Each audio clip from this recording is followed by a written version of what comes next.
Good afternoon. I'm Sandra Peart, Dean of the Jepson School of Leadership Studies, and it's my great pleasure to welcome you to Finale. Normally, this event is the bookend to Prelude, our admissions program. However, as I'm sure our students recall, in the fall of 2020, when you were all admitted, we were in the midst of COVID, and we weren't able to gather for Prelude. So we need to celebrate twice as hard today. Yes.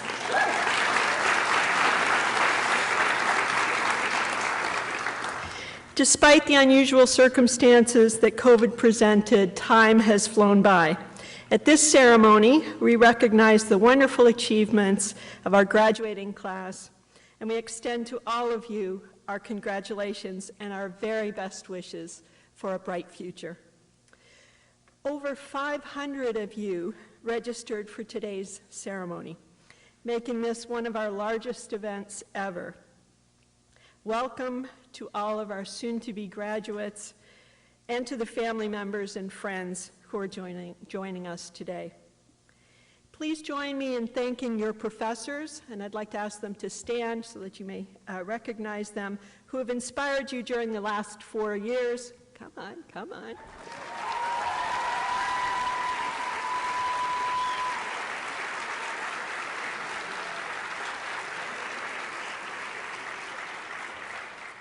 As well as the excellent staff at the Jepson School. They're scattered about this room, who've done everything to make this possible. Parents, grandparents, siblings, cousins, aunts and uncles, friends of our soon-to-be graduates, please know that we appreciate all that you've done to help our students succeed. Jepson students, I can still call you that until tomorrow. Jepson students, congratulations.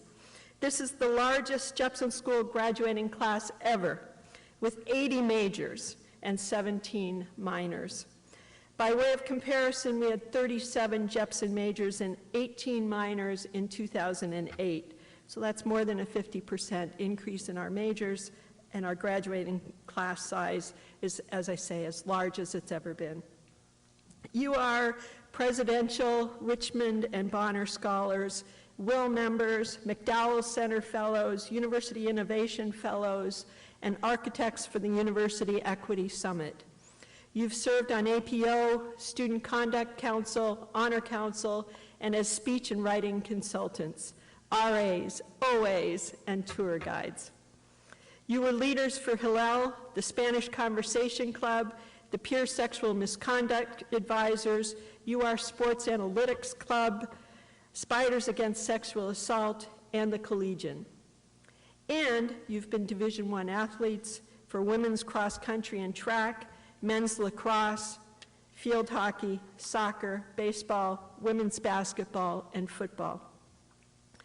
You are now heading to positions at organizations where you completed your Jepson credit-bearing internship, including Capital One, Freddie Mac, Amazon, Context Labs, Russell Reynolds and Associates, and Berkeley Research Group. Others are working at Alpha Sites, Freethink Media, Invesco, Rogers Physical Therapy, Alpha Sense Inc., U.S. General Services Administration, and the U.S. Congress. 2 of you will be working for Teach for America, one in Washington and one in Baltimore. And 1 of you will be completing a Fulbright Fellowship teaching English in Madrid, Spain. You will go on to postgraduate studies in marketing at Vanderbilt, business at Winthrop University, higher education and student affairs at The Ohio State University, physical therapy at Columbia University, and law at Georgetown, University of Virginia, and the University of Maryland. Additionally, several of you will be studying at the University of Oxford in programs that range from comparative social policy, pharmacology, to visual, material, and museum anthropology. You will join almost 1,900 extraordinary Jepson alumni who live and work in many states and countries. You will soon use your Jepson education to improve the world. Perhaps you'll be the president and general manager of Columbus Crew Soccer Club. If you're like Tim Bezbachenko, you will have met your life's partner in leadership and the social sciences. Or like Jess Bigby, perhaps you'll be an associate at a Washington, D.C. law firm with specialization in white-collar crime. If you're like Jess, you may take it upon yourself someday in the future to raise money for the Servant Leader Award in honor of your best friend. Whatever you do in the future, we know that you will be ethical leaders who have the energy, the desire, and the education to make the world a better place. Please know that you are always welcome at the Jepson School. Come to lectures and come back and see all of us. We'd like now to share this video with you and your family members to give all of us a time to reflect on the last 2.5 years at the Jepson School.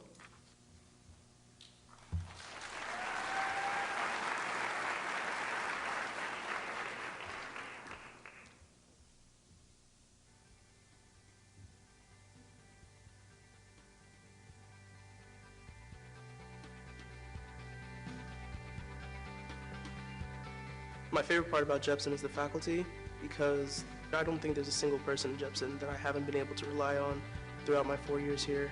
They're really good people, and I'm going to miss them. My favorite thing about the Jepson School is how unique and important the classes are. I would say I not only have met with change makers and authors and policymakers, but I'm able to learn how my actions will be impacting everyone else. I came to the University of Richmond because of the Jepson School, and at the Jepson School I found a community. Each professor has a unique perspective because of their academic background, and they offer very niche classes that you can't get anywhere else, like serial killers or cults and sex, power, and politics. And it completely changes how you understand leadership as a concept. What I love most about the Jepson School is how versatile the degree is, and you can do anything that you could dream of with the degree, and how it brings together people with so many different perspectives and passions in life. My favorite part of Jepson is how much each professor is excited about their subject and how much they want their students to learn. And my favorite part is how many different subjects there are and how you can learn about leadership in a bunch of different contexts. I get a mix of everything in that business world that I'm trying to pursue post-college, and then I also get the sense of leadership and the essentials to leadership within a group and a team culture. I love how Jepson has provided me a range of skill sets that you can't get anywhere else. For example, psychology provides me with the hard skills of understanding people, whereas leadership studies provides me with the soft skills of understanding and working with people. From all the things that we learn here, it also teaches us how to be good people. I love Jepson because of the diversity of classes, and it really allows professors and students to exhibit their passions and interests. I love the networking in Jepson with my professors, classmates, and guest speakers because it's helped me make lifelong relationships. I love the opportunities I've had, such as special funding through the Jepson School for internships and research, as well as top pick for some really, really interesting classes and perspectives I've gotten to see here. There's so much to love about Jepson, but what I really appreciate most is that the school encourages professors to create close-knit relationships with their students, and I believe that I've found mentors in the Jepson School that I will keep going forward and throughout my career.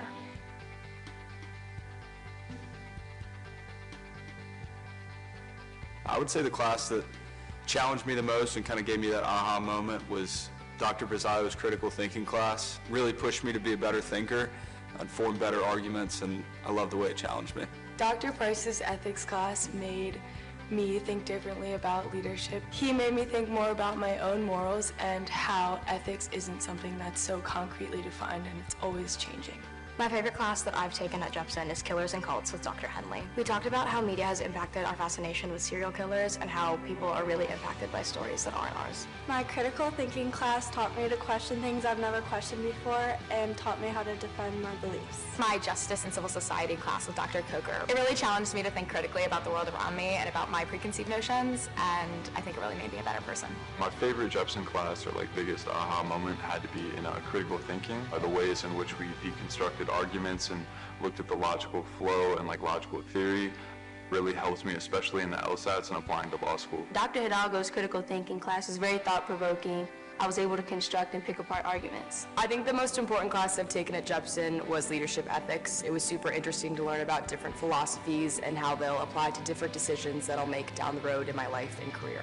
I think the Jepson class that really stood out to me was the elective, The Democratic Prospect, where we discussed the state of liberal democracy, not only in the U.S., but the world. Just made me think a lot about how important it is to be engaged, informed, and active citizens. In my course, Ethical Decision Making in Healthcare with Dr. Flanagan, we've been forced to have really meaningful and challenging conversations about topics such as addiction and autonomy, and I think this will really help me in a career in healthcare. In the class, the rule and the exception, we look at decision-making from different lenses, psychological or legal or ethical.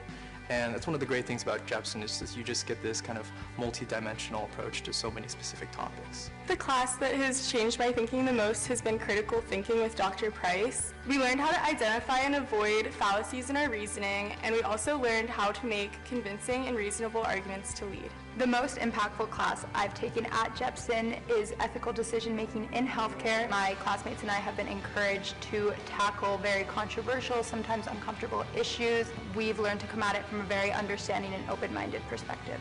In Justice and Civil Society, I learned about disparities in wealth and education in Richmond, which inspired me to take Reimagining Richmond, where we as Jepson students learn how to tackle those disparities. For my Jepson internship, I was an intern at the World Pediatric Project as a patient database intern, and I further developed my leadership skills by problem solving and communicating effectively with my supervisor despite being a remote intern. I did my Jepson internship at Dive Consulting in Cape Town, South Africa, where I worked on an actual consulting project. I used my skills in the leadership school by helping to manage my team and talking with our client. I worked at the Hodges Partnership, which is a PR firm in Richmond, Virginia, and I applied the leadership principles that I learned here with a variety of clients, anywhere from grocery stores to insurance companies. I completed my Jepson internship as a research fellow for the University of Richmond Museums. I grappled a lot with the idea of the artist as a leader and how they portray identity in portraiture. I did my internship at the Virginia Housing Alliance. I was their policy intern. And I think the leadership principles that really helped me the most was learning how to develop a really good leader-follower relationship and how important transparency and communication is in that process. I did my Jepson internship at Warner Brothers Discovery. I used the critical thinking skills I learned at Jepson in my internship because I did a lot of independent work. I interned at the Richmond Bridge Park Foundation, which is a nonprofit dedicated to addressing inequalities. I interned there to get more understanding of what group dynamics look like and what role I could play in addressing some of those problems we talked about in class. I interned with Nestle, a women's health startup here in Richmond, Virginia, and through that internship, I gained insights into maternal health and wellness. I completed my Jepson internship at a local Richmond TV news station, ABC 8 News. The leadership principle that I really got to apply there was deciding which news to produce that would be most beneficial and crucial to the local Richmond area as well as Central Virginia. I completed my Jepson internship in Rahe, Finland, working in the wardrobe department for a feature film.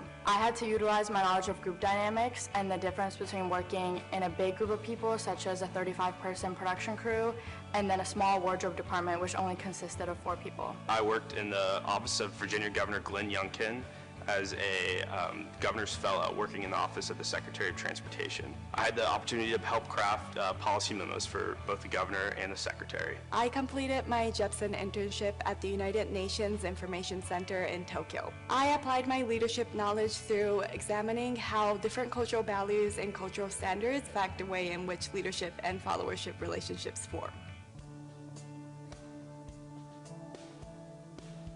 For my senior thesis, I am looking at the effects of gender violence on an institutional level, including looking at cases of the Salem witch trials, feminicides happening in Mexico, and sexual assaults on college campuses. My research is looking at consent-based practices and consent in the law during the progressive era and how that influences sexual violence on campuses today, and looking at care work as a solution to building a culture of consent. So I'm researching how political polarization influences perception of scientific facts. As a biochemistry and leadership studies major, I've really enjoyed getting to look at specific scientific topics like GMOs, vaccines, climate change, and the pandemic. through Jepson lenses. I have had the pleasure to do a Jepson honors thesis on the top 10 baseball managers of all time. And through that thesis, I really got to enjoy going to the Baseball Hall of Fame to access their archives. I have been diving into influencer marketing and specifically have been focusing on President Biden's campaign. I'm currently working on my Jepson honors thesis, which is a comparative study between the NBA and the NFL. More specifically, I'm looking at how those organizations react to activism pertaining to race. I've been conducting research on the history of true crime media, as well as conducting a survey about public opinion and stereotypes on true crime and serial killers, and seeing how they overlap with stereotypes on leaders and connect to leadership theories. I am investigating the effect of sports participation on health outcomes for immigrant youth. As a student athlete, aspiring healthcare professional, and daughter of a first-generation immigrant, I wanted to combine my identities and everything I was passionate about into an impactful research project. One thing I learned about leadership is that there's no right or wrong way to do it. I think coming into the Jepson School of Leadership Studies, I was a little worried that I didn't fit what it meant to be a leader. But one thing that I learned is that anyone can be a leader in whatever capacity that you hold and whatever abilities that you're able to share with those around you. Something that I learned from leadership studies that's going to help me going forward is that there is no one-size-fits-all to leadership, especially when regarding leadership style. Depending on the group of people that you're working with or the environment you're in, leadership studies has really taught me that you need to adapt the way that you're leading or that leadership style to the group of people you're working with. The Jepson School of Leadership taught me amazing critical thinking skills that I know I'll use for my entire life, and I also learned amazing leadership skills that I know I'll use in every step of my career. I can see it in all parts of my life, whether it is on the field here at the field hockey team or in the Jepson School of Leadership. I've found that prioritizing leadership and all of its different styles will benefit me in the long run. My Jepson education has taught me that there's complexities in any issue,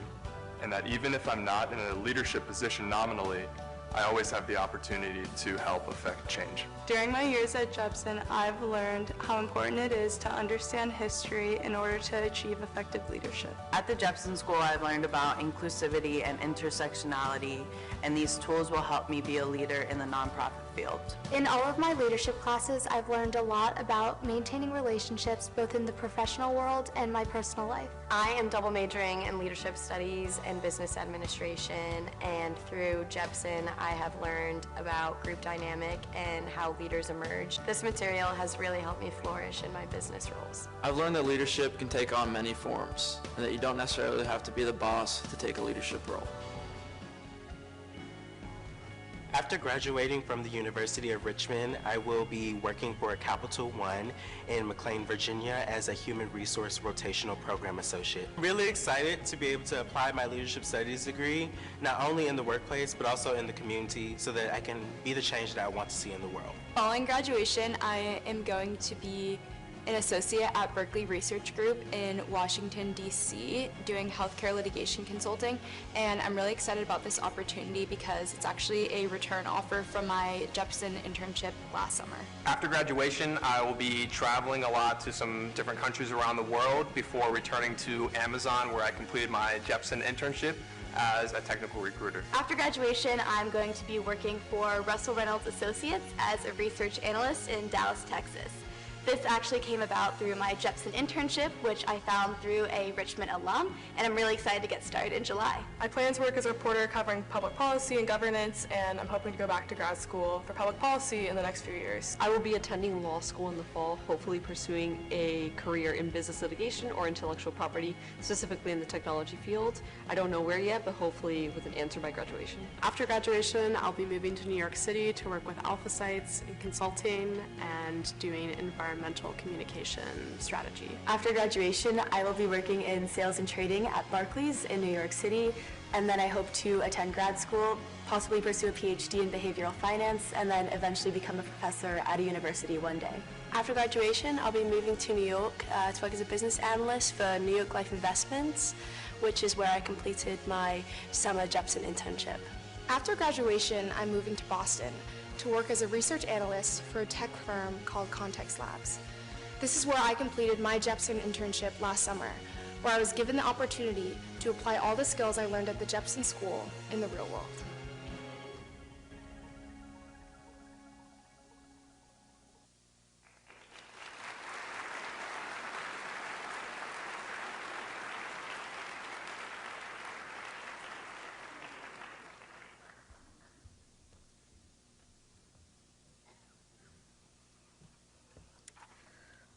All right, well, good afternoon, everyone. My name is Kirsten Soderlin, and I'm one of the Associate Deans at the Jepson School. And I have the good fortune to work with our students from the very beginning when they're prospective students thinking about whether they want to come to the university, when they apply to the Jepson School, through their internship, and as they're looking for jobs. But today, I have the pleasure to recognize some of the students who have served the Jepson School for the past several years. So I'm going to ask these students to come forward when I call their name. I'm going to embarrass them and make them line up on stage so we can all acknowledge them at the end. So I ask that you hold your applause until I have the whole crew up here. Okay, so first I'd like to bring Charlie Blunt, who served on Jepson Corps, up to the stage. Grace Deller, who's also served on Jepson Corps. Katrina Durante, who's served on JSGA. Madison Fitzgerald, who served on JSGA most recently as the president of the organization. Josie Holland, who served on Jepson Corps. Ana Sofia Martinez, who served on Jepson Corps. Ben Mattheos, who served on Jepson Corps. Mattheos. Let me correct myself. Catherine Rita, who served on Jepson Corps. Ben Queen, who served on JSGA multiple years. Helen Strigel, who served on JSGA for multiple years. Ethan Wicks, who served on Jepson Corps. And Christopher Wilson, who served on Jepson Corps. And I will also say that Catherine also served on JSGA multiple years.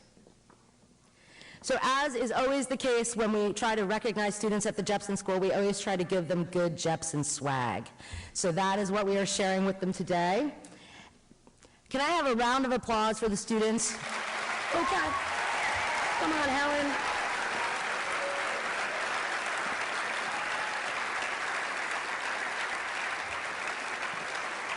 I thought you were all up here, I'm sorry. Who have played such an integral role over the last several years at the school. Thank you so much. I've enjoyed working with you guys so much. You're welcome to go down and go that way.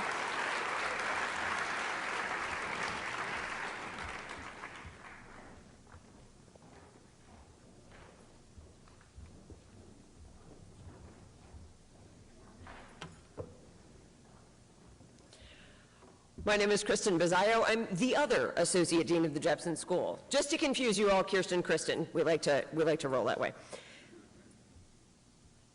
So back in fall of 2020, when your class was admitted to the Jepson School, several of you elected to be Science Leadership Scholars.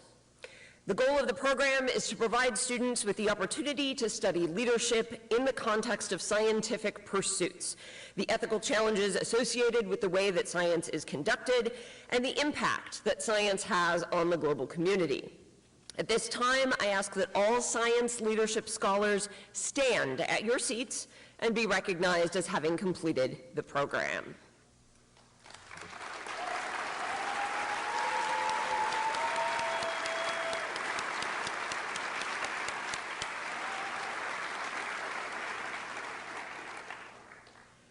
The Gary L. McDowell Institute Student Fellows Program is a cross-school, co-curricular program that encourages free inquiry, thoughtful deliberation, and rigorous discussion of classical texts and issues. The program welcomes students regardless of their political perspective and allows fellows to engage ideas across the ideological spectrum, including conservative, liberal, and libertarian ideas. At this time, I ask that all McDowell Institute student fellows stand in your seats and be recognized as having been participated in the program.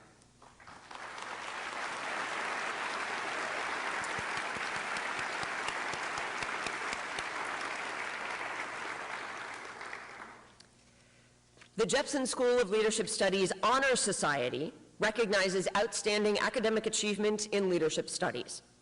To be eligible for membership, a student must be a major in the top 10% of the class, with a leadership studies GPA of 3.5 or higher and a cumulative overall GPA of at least 3.2, which this year's class blew out of the water. They kept the bar high with no student earning below a 3.97 GPA in leadership studies. Yeah. Students, as I call your name, please join me on the stage to receive your Honor Society cords. Nico Ellis, Ana Elivara, Katrina Hale, Josie Holland, Catherine Rita, Valentina Rodriguez, Samara Rosen, Nicole Schiff, Samuel Shapiro, Olivia Vandervelden, and Morgan Zippo.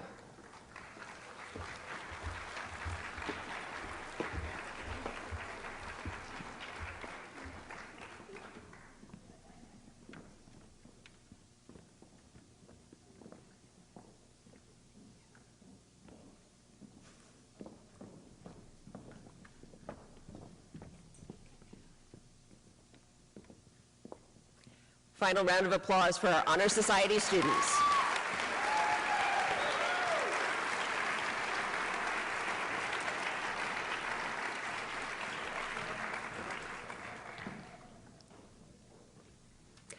Honors in Leadership Studies signifies successful completion of the honors track with a major, by a major with a proven academic record and scholarly drive. Students who learn honors in leadership studies develop a research project on a question in the study of leadership and spend a full academic year working on that project with a Jepson faculty member and write an honors thesis. As I call your name, please come to the stage to be recognized. Katrina Hale. Katrina's thesis was called Offense or Defense, Leadership and the NBA and NFL in Response to Athlete Activism, and her advisor was Dr. Thad Williamson.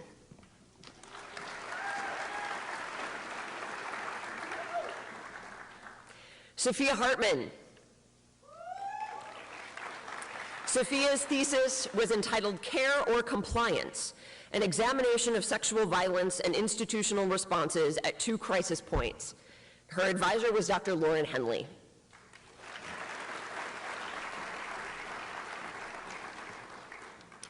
Josie Holland. Josie's honors thesis was entitled Out of Time and Out of Place, Queer Horizons of Popular Culture, and she had to listen to me for the entire year.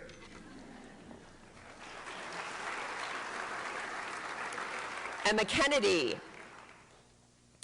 Emma Kennedy's thesis is entitled Effect of Sports Participation on Health Outcomes for Immigrant Youth, and her advisor was Dr. Olga Chikina.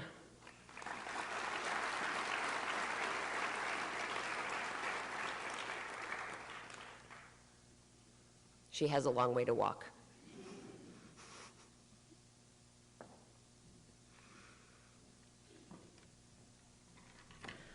Ana Sofia Martinez.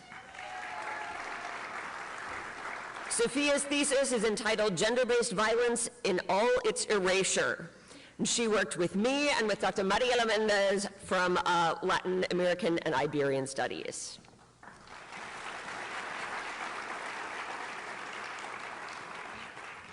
Catherine Rita. Catherine's thesis is entitled Political Polarization and Science in America. She worked with me and with Dr. Laura Naus in psychology.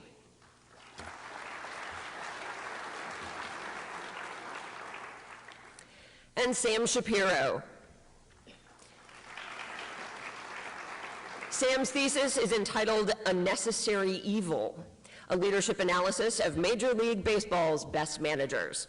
He worked with Dr. Julian Hayter.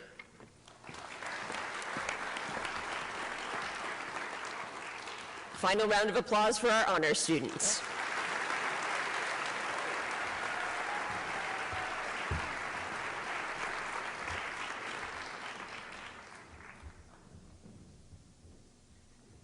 Emma, you may want to stay near the front.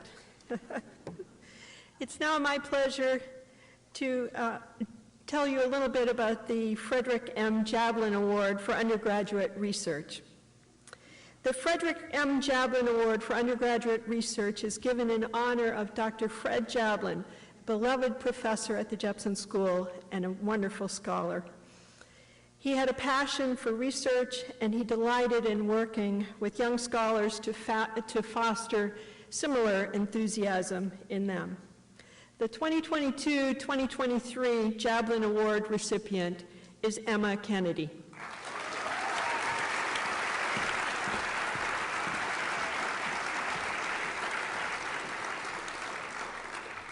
Emma's research examines the intersection of sports participation and health outcomes of immigrant youths. Emma found that the positive effect of sports participation is larger for immigrant adolescents than for their native-born peers, but only when we examine high levels of sports participation. Yes, this goes on a bit. This study has important policy implications because it provides evidence that the more extracurricular sports programming we have in schools and communities, the more benefits there are for immigrant youths.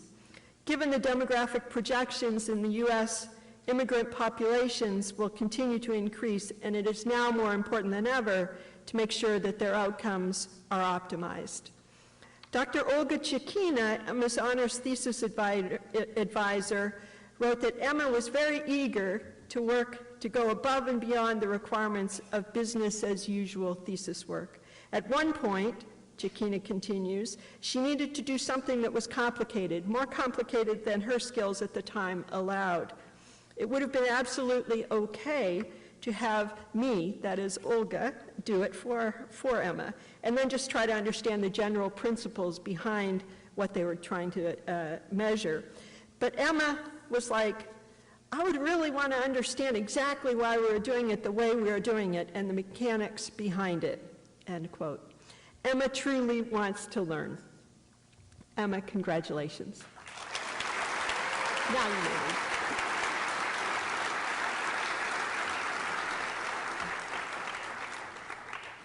The next award I'd like to announce is the Clarence J. Gray Achievement Award for Excellence in Scholarship and Leadership. Established in 1973 by members of the Richmond College class of 1933, in honor of their classmate Clarence J. Gray, the C.J. Gray Award is given to up to 4 graduating seniors, one from each college, Jepson, the Robbins School, West Hampton, and Richmond, those who receive this award must be members of both Phi Beta Kappa or Beta Gamma Sigma and Omicron Delta Kappa or Mortarboard. That's quite an achievement right there. But they also must have a 4-year record, outstanding record in scholarship and leadership at their schools. The recipient of the Jepson School's 2023 C.J. Gray Award is a member of ODK and PBK. This individual's honors research, which demonstrated that gay pirates have a lot to do with leadership, quote, may just have changed the way we talk about cultural artifacts and their relationship to leadership and social change, according to Dr. Kristen Bazzaio, her honors thesis advisor. This awardee is an active member in the UR and the community and the City of Richmond's LGBTQ communities, a peer tutor, a course mentor, an editorial board member for intersectional inquiries, and a member of Jepson Corps. I'd like to ask Josie to please stand and be recognized at this time. Josie Holland.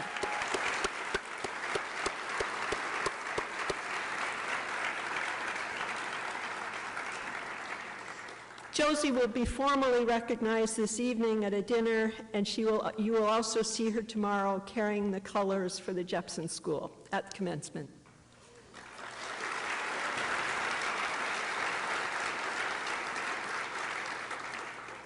And now I'd like to announce the James McGregor Burns Award. This award, established in 1994 by Mr. and Mrs. Robert S. Jepson, is presented to a graduating senior in recognition of accomplishments as a student in the Jepson School. The winner of the award has demonstrated an outstanding grasp of the body of knowledge associated with leadership studies, excelled in their studies at the university generally, being actively involved in service to the school, university, and community, shown an ability to generalize and apply leadership theory and research in unique and imaginative ways, and displayed the capacity both to lead others and help others lead themselves. Can you imagine being able to do all of that? But we do have an awardee.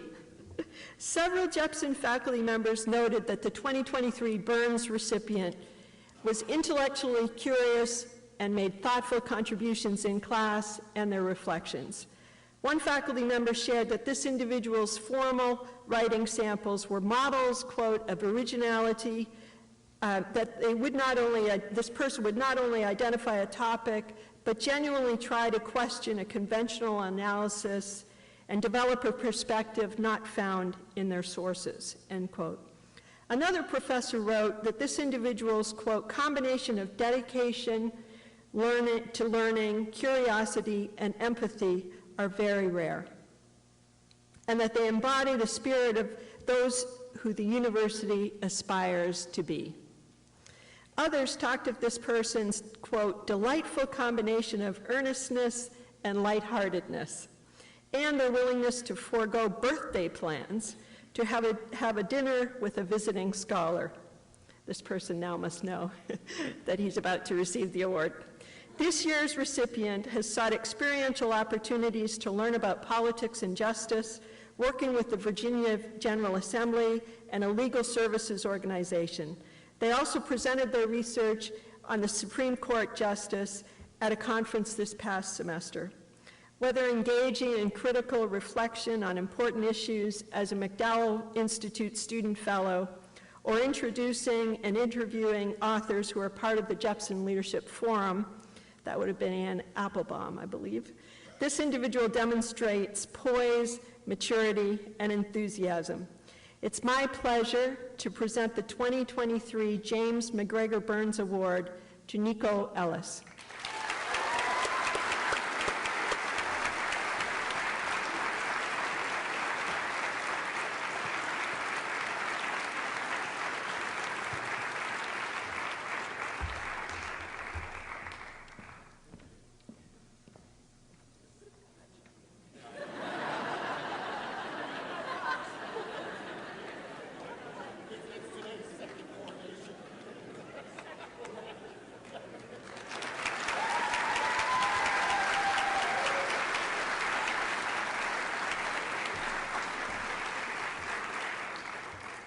I heard Julian Hayter in the audience remarking that that was the second coronation today. I think that was the important one. It's now my pleasure to introduce our 2022-2023 Jepson Student Government Association President, Madeline Fitzgerald.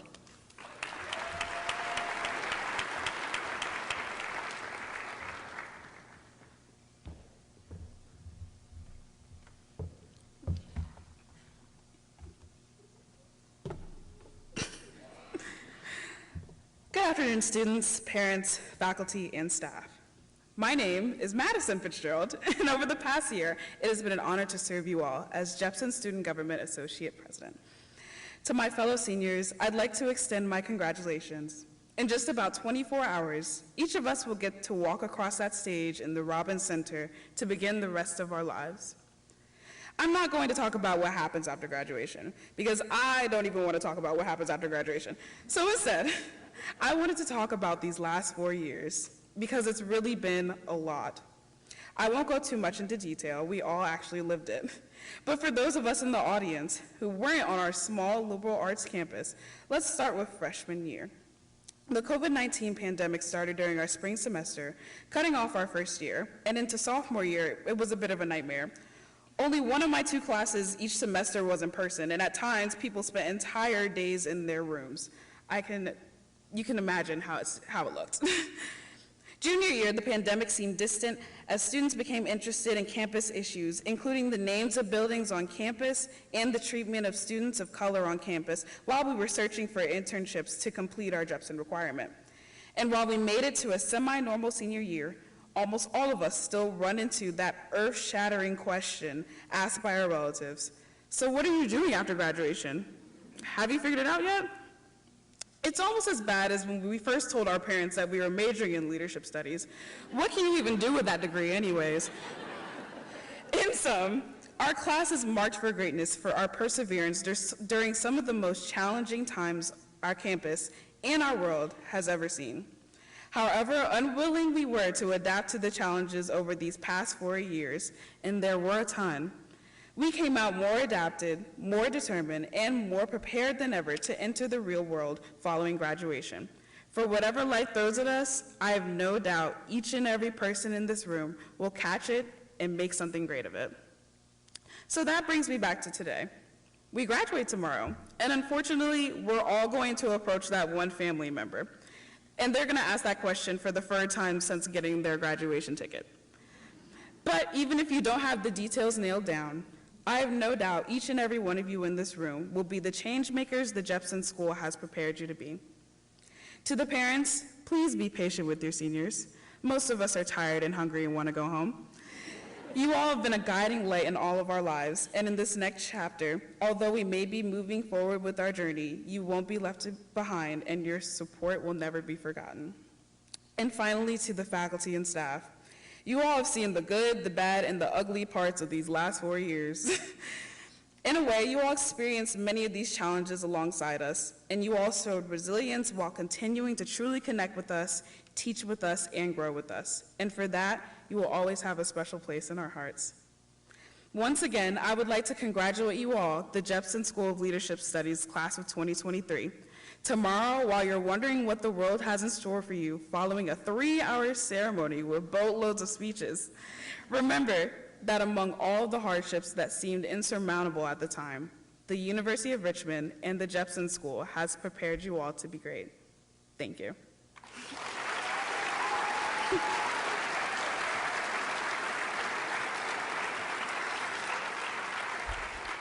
Now it is my pleasure to introduce our speaker for this afternoon.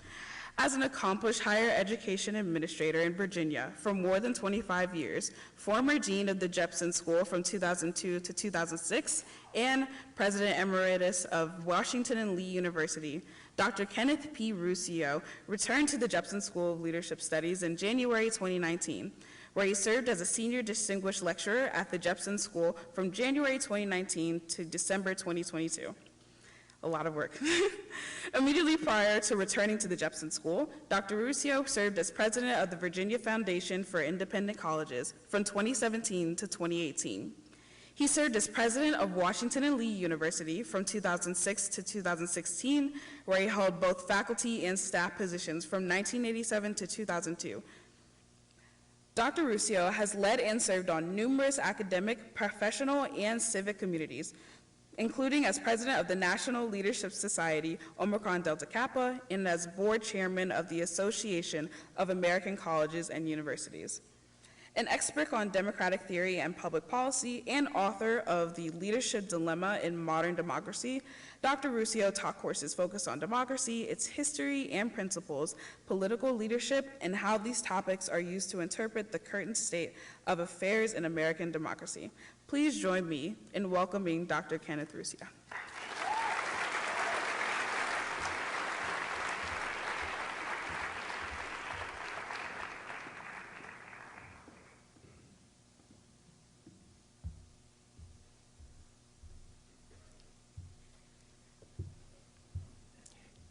Well, thank you, Madison, and you're a tough act to follow.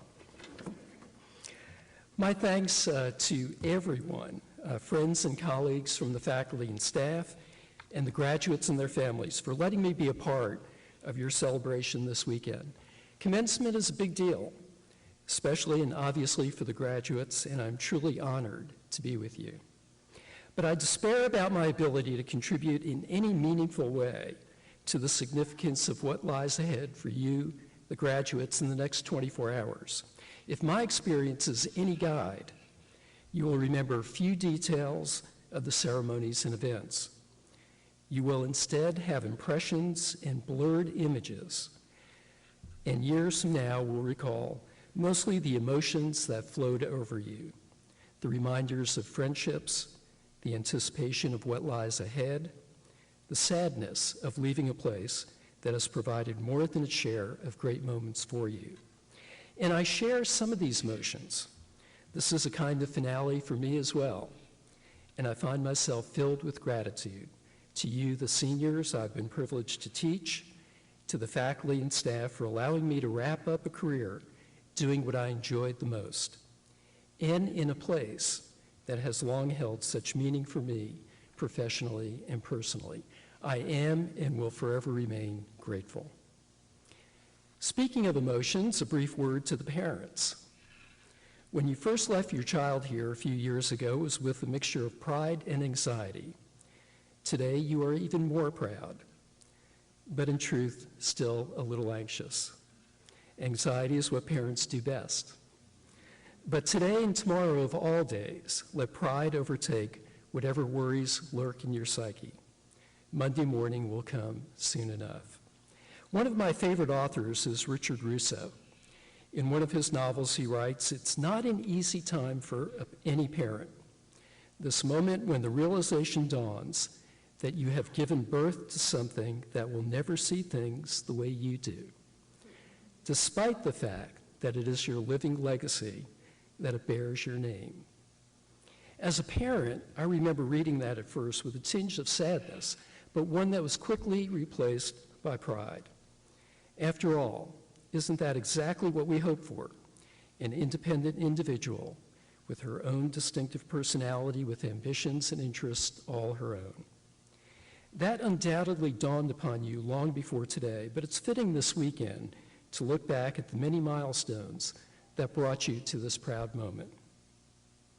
And a piece of advice, if I'm not too late, when your child tells you that their apartment is clean, organized, and ready for things to be moved to the car, it is not. At least by the standards that you have developed over the years and thought you had transferred to them. I speak from personal experience. On to a serious note or two, since I have to justify the significant honorarium I'm receiving this afternoon, which sadly exists only in my imagination. David Brooks, the New York Times columnist, has written eloquently about the difference between thick and thin institutions. His point is this: we go through life weaving in and out of various institutions. Sometimes the connections are thin ones. We belong because of what an institution provides us, maybe a service or a product. Think of Costco, Amazon Prime, the local library, Facebook, or for some of us at a certain stage in life, AARP. Those institutions provide benefits, but don't shape who we are, nor do they influence our values and beliefs. Deeper connections happen with thick institutions, maybe a church, a synagogue, or a mosque, or a branch of the military, or a local community organization, or the Jepson School. They provide us with a perspective on life and the ambition to lead lives of purpose and meaning. With apologies to some of my students who have heard this story before, many years ago, when my then 6-year-old son was an aspiring Major League Baseball player, I volunteered to coach his T-ball team in the small town of Lexington, Virginia, where I was a faculty member at one of the 2 universities there. We had a few practices before our first game, and then came opening day. As the home team, we took the field first.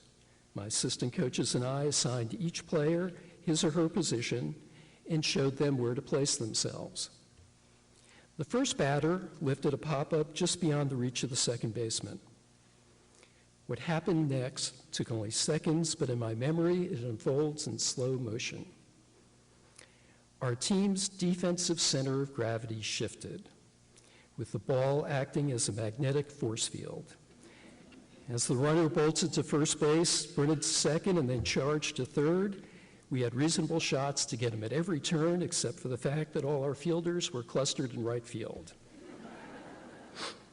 The game ended, eventually, and not well for the home team, but it marked for me the beginning of a long, informative relationship with something called the Rockbridge Area Recreation Organization.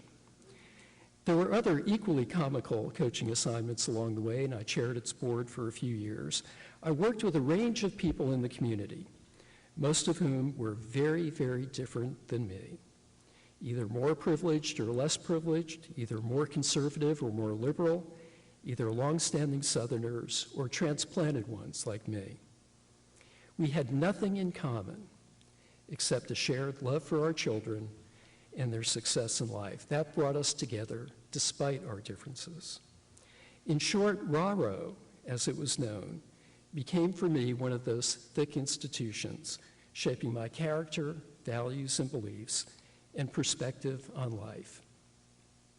And so has Jepson. First when I came here as dean several years ago, then during the second stint alongside bright, creative, dedicated faculty and students. Jepson provided a sensibility and a perspective, a way of thinking about the world, and a set of principles for how to work with others. Jepson is not just about leadership, but a particular kind of leadership. I won't pretend to define it for you, but if I had to pick out a few things that defined it for me, these are what they would be. An understanding of the difference between skepticism and cynicism. Skepticism flows from a healthy curiosity, inquisitiveness, and a search for truth. Cynicism flows from a toxic mixture of mistrust, apathy, and a suspicion that nothing is worth striving for.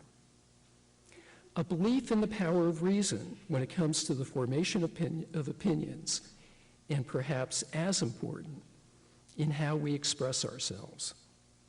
Discussions at Jepson, in and out of the classroom, are frequent reminders that opinions should follow analysis, not the reverse, and that the volume, emotion, or repetitiveness of an argument is never a good measure of its quality.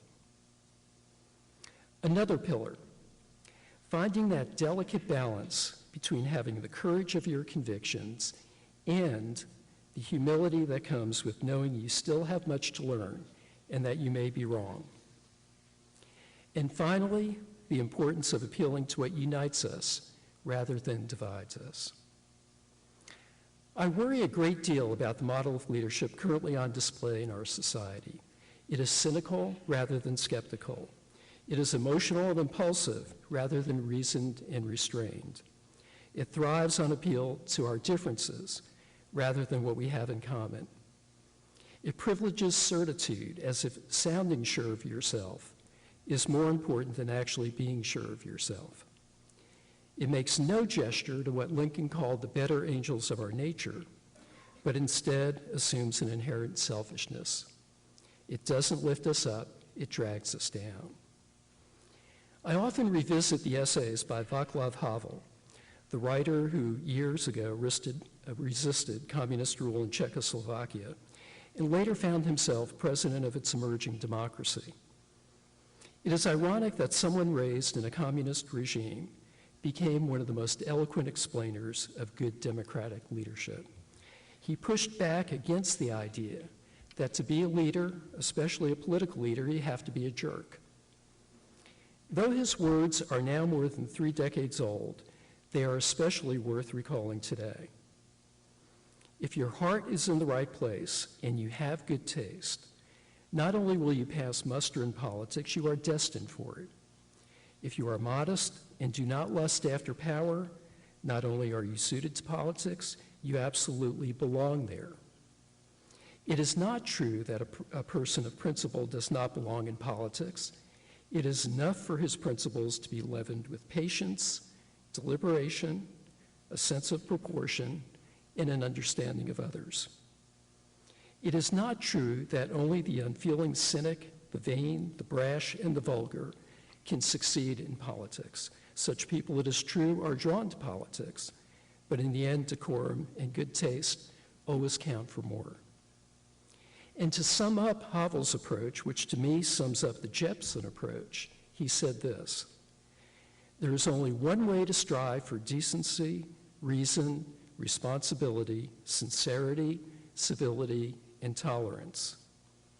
And that is decently, reasonably, responsibly, sincerely, civilly, and tolerantly.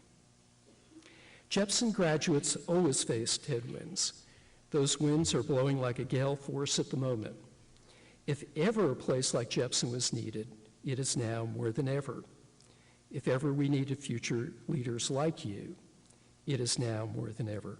Forever you will be known as graduates of the Jepson School. But along with that distinction comes responsibility. We will be depending on you.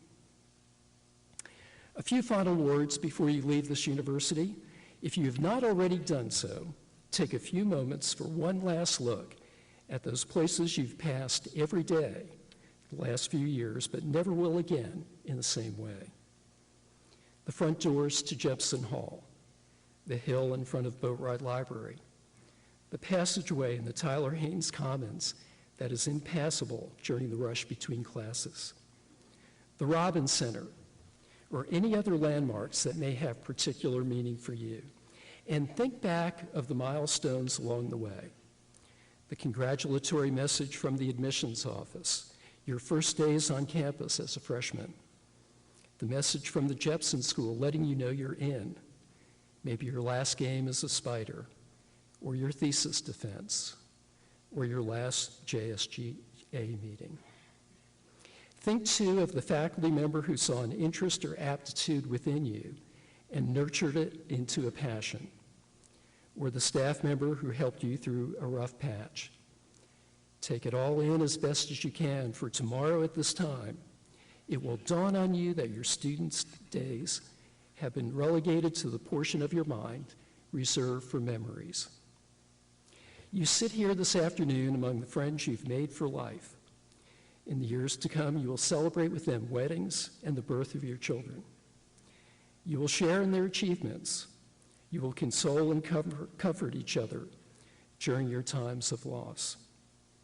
For although you take from Jepson and the University of Richmond many lessons learned in the classroom, you have also learned the importance of being in a place where people truly care about each other. I know I speak for the faculty and staff when I say we are so deeply appreciative of the time we've had with you. We do what we do because of you. They join me in wishing you the very best for continued success. Know, too, that while the geography of our connections will change, the relationships will endure and grow even stronger in the years to come. Think of us often, just as we will continue to think of you. Congratulations.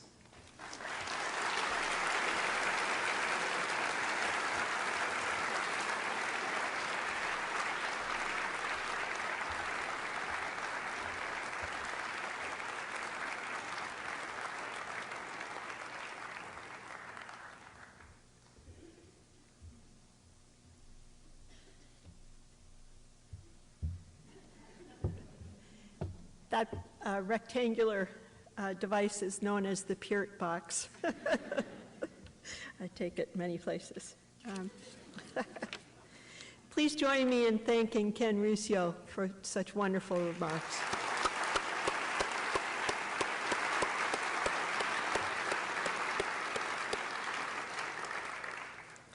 Ken, we could say the same to you. Think of us often, come back and see us often.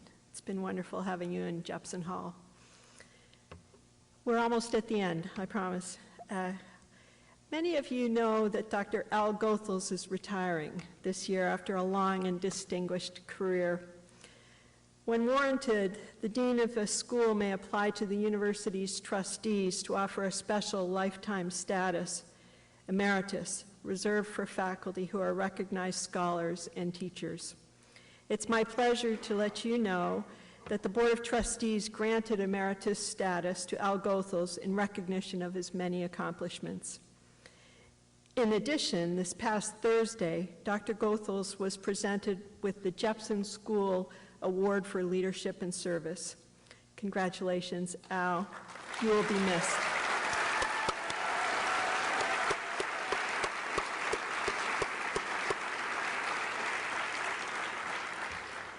Before we adjourn, I'd like to thank Linda Trent and Kirsten Soderlund for their help, and all of the Jepson staff, as well as the staff at the Maudlin Center and the catering staff, whose work we will soon be enjoying the product of soon. Thank you.